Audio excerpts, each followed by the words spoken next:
ഷിരൂരിൽ കാണാതെ പോയ അർജുന് വേണ്ടി ഇപ്പോഴും തിരച്ചിൽ നടക്കുന്നുണ്ടോ? അർജുൻ കേരളത്തിലായിരുന്നു. അർജുൻ എന്തെങ്കിലും സംഭവിച്ചിരുന്നെങ്കിൽ ഒരു പക്ഷേ അർജുനെ ഇതിനു മുന്നേ നമുക്ക് കണ്ടെത്താൻ സാധിക്കുമായിരുന്നു. വയനാട് നമ്മൾ കണ്ടത് അതാണ്. മന്ത്രിമാരും രക്ഷാപ്രവർത്തകരും സന്നദ്ധ സംഘടനകളുമൊക്കെ ഒരുമിച്ച് നിന്നുകൊണ്ട് വയനാടിലെ ദുരന്തത്തെ നേരിടുന്നത്, അവരുടെ ജനങ്ങൾക്ക് ആശ്വാസമേകുന്നത്. ഇതാണ് നമ്മൾ ഷിരൂരിൽ കാണാതെ പോയത്.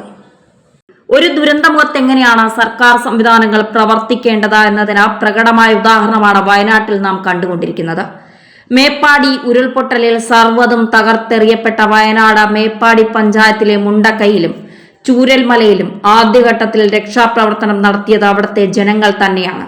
സ്വന്തം ജീവൻ പണയം വച്ച് നാട്ടുകാരെ രക്ഷിക്കാൻ രക്ഷാപ്രവർത്തനത്തിന് ഇറങ്ങിയവർക്ക് അവരുടെ കുടുംബത്തെ നഷ്ടപ്പെട്ടതും നോവുന്ന കാഴ്ചകളാണ്.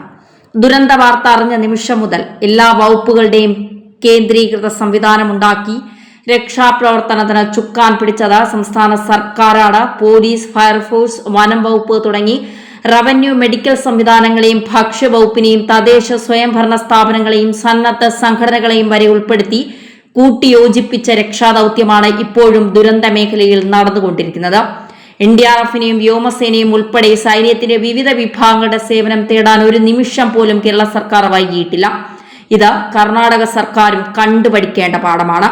ഷിരൂരിൽ മണ്ണിടിച്ചിലുണ്ടായപ്പോൾ കേരള സർക്കാർ നടത്തിയ രക്ഷാപ്രവർത്തനത്തിന്റെ ചെറിയൊരു ശതമാനം ഇടപെടൽ കർണാടക സർക്കാരും നടത്തിയിരുന്നുവെങ്കിൽ ഇപ്പോഴും കാണാമറയത്ത് നിൽക്കുന്ന അർജുൻ ഉൾപ്പെടെയുള്ളവരെ ഒരുപക്ഷെ കണ്ടെത്താമായിരുന്നു. മനുഷ്യജീവന് കേരളം നൽകുന്ന പ്രാധാന്യം എന്തെന്നുകൂടി വയനാട്ടിലെ രക്ഷാപ്രവർത്തനം രാജ്യത്തെ ബോധ്യപ്പെടുത്തുന്നുണ്ട്. കേരളത്തിന്റെ ചരിത്രത്തിലെ ഏറ്റവും വലിയ മണ്ണിടിച്ചിൽ ദുരന്തമാണ് ഇപ്പോൾ സംഭവിച്ചിരിക്കുന്നത്. മരണസംഖ്യ എത്ര എന്നത് ഇപ്പോഴും വ്യക്തമായി ഉറപ്പിച്ചു പറയാൻ കഴിയില്ലെങ്കിലും ഒരു കാര്യം ഉറപ്പാണ്, രക്ഷാപ്രവർത്തനം കൂടി വൈകിയിരുന്നുവെങ്കിൽ ആ പ്രദേശമാകെ ശവപ്പറമ്പായി മാറുമായിരുന്നു. ആശുപത്രിയിൽ എത്തിക്കാൻ കഴിഞ്ഞവരിൽ വലിയ ഒരു വിഭാഗത്തെയും ജീവിതത്തിലേക്ക് തിരിച്ചു കൊണ്ടുവരാൻ നമ്മുടെ മെഡിക്കൽ സംവിധാനങ്ങൾക്ക് സാധിച്ചിട്ടുണ്ട്. താൽക്കാലിക പാലത്തിലൂടെയും മറ്റും നിരവധി പേരാണ് ദുരന്തമുഖത്തു നിന്നും രക്ഷപ്പെട്ടിരിക്കുന്നത്. വൈകുന്നേരം 5 മണിയോടെ ഇരുട്ടാവുന്ന മേഖലയാണ് മുണ്ടക്കൈ. അവിടെ താൽക്കാലിക മാർഗത്തിലൂടെ രാത്രി 7:30 വരെ കൊണ്ടുവന്നത് 486 പേരെയാണ്. ഇത് ദുരന്തത്തിന്റെ വ്യാപ്തി വല്ലാതെ കുറച്ചിട്ടുണ്ട്. അതല്ലായിരുന്നുവെങ്കിൽ 400-ലധികം പേർ മറ്റൊരു ഭീതിപ്പെടുത്തുന്ന രാത്രി കൂടി പ്രതീക്ഷയേറ്റ ദുരന്തമുഖത്ത് കഴിയേണ്ടി വരുമായിരുന്നു. ഉരുൾപൊട്ടൽ നടന്ന അർദ്ധരാത്രി ദുരന്തത്തിൽ നിന്ന് രക്ഷപ്പെട്ടവർ പോലും തിരികെ എത്തി അരയ്ക്കൊപ്പം ചെളിയിലിറങ്ങി രക്ഷാപ്രവർത്തനം നടത്തിയ കാഴ്ച മലയാളിയുടെ മനോവീര്യം തുറന്നു കാട്ടുന്നതാണ്. ചെളിയിലും പാറകൾക്കിടയിലും കുടുങ്ങിയവരെ ജീവൻ പണയം വച്ചാണ് ദുരന്തമുഖത്ത് നിന്ന് ഇവർ രക്ഷിച്ചത്.